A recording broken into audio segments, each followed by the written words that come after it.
Let's head on over to the Culture Corner. I have some awesome culture critics with me today. Lauren Snapp is a nationally syndicated radio host, and Frank Ski is the host of the Frank Ski Show. Let's get started, y'all. This November for Election Day, okay, we've got some new news from the NBA because now they're going to shift its focus from baskets to ballots. NBC News is the first to report that there will be no NBA games this election day in an effort to get out the vote. And the Monday before Election Day, the NBA will also host a civic engagement night. Lauren, how do you think the people are going to react to this one?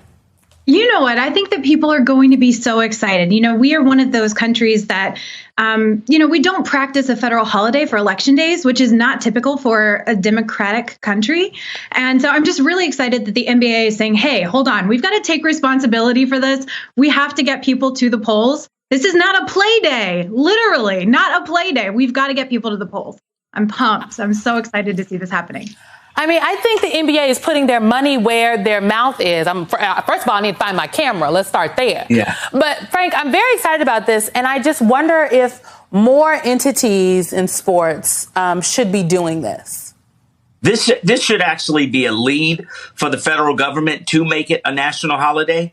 I mean, first of all, they use schools, so a lot of the schools are closed anyway. And interesting enough, over the summer, I took a group of students into the rainforest in Colombia, and we were leaving on the Sunday that was Election Day. Do you know the night before at 6 o'clock, all alcohol sales ended? The night before at 6 o'clock. No alcohol sales on Election Day. Nothing was allowed to be opened on Election Day. They want to make sure everybody gets to the poll. I think we need to be moving in that direction. Oh, wow. No, I mean, that'll do it. Maybe they close the no alcohol sales in America until the polls are closed and you got to show your I voted sticker so you can get your rosé. Okay, I like this. I'm going to write this one down and call my friends at the White House. This might be something. Okay, I want to move to talk about Young Thug because the Atlanta rapper has been hit with 6 additional charges, including 2 for conspiring to violate the RICO Act. Now, for folks who don't know, the RICO Act broadened who the federal government could charge for racketeering and ongoing criminal enterprises. Officials say the new charges involve street gang activity, violating the Controlled Substance Act, and possession of a firearm and a machine gun. Now, Young Thug's attorney says Young Thug has committed no crime whatsoever. First, Lauren, what is your take here? Simone, I'm not a lawyer. I love music. I love people. I love a story of redemption. So I don't know what's going to happen with this entire case. It's a very interesting conversation because I think that this is the only time that an art form is really scrutinized legally. And then we look at the lyrics of songs and we're trying to figure out, like, is there a meaning behind any of this? You know, people can write books on murder and we don't look at their book and go, well, this is probably going to be some type of criminal allegation that we can use. And I think this is one of those times where we're kind of seeing a gray area between the art that he's created, the allegations that he has against him. And it's a very interesting case. It's super interesting. And it's not just Young Thug, right? Because another rapper, Gunna, has also been charged on RICO violations by the Fulton County District Attorney. And the indictment actually does list some of his lyrics as evidence. Now, Gunna's attorney also says that the artist is innocent. Frank, you know, Kevin Liles has been ringing the alarm on this. If we start to see similar instances of this sprouting up, what effect do you think it's going to have on the industry as a whole?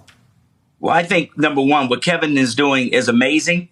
You know, as one of his closest friends, I understand where he's coming from with this. But the interesting thing is, Simone, and I want everybody to understand, President Trump, who is the biggest thug of all, has now hired Young Thug's attorney to represent him. So you got Young Thug and then you got Big Thug, okay? And the Fulton County DA is investigating both of them. So how ironic is it that they both share the same attorney now? You got Young Thug and Big Thug, and they both talk a lot of trash. And if you were to hold Donald Trump to all the trash talking that he did, he would already be in jail, too. So let's take it one step at a time before we are quick to play blame games. Oh, I think this is I didn't know that they had the same attorney now, Frank. All right. Well, now that Fulton County DA, she is not playing any games. And so I'm going to wait and see what happens here. Yeah. All right. Before I let y'all go, I want everybody to put your shoes on. Lauren, put on your point shoes because Solange is getting a seat at the table of the New York City Ballet. The star vocalist will be composing the score for a new ballet piece at the NYCB's Fall Fashion Gala. Now, Lauren, I did not know Solange's career would take her to ballet. Did you have this on your bingo card this year?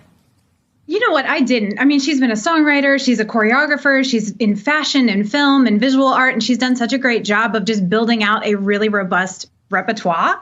And here we are, and we're going to do some PAs.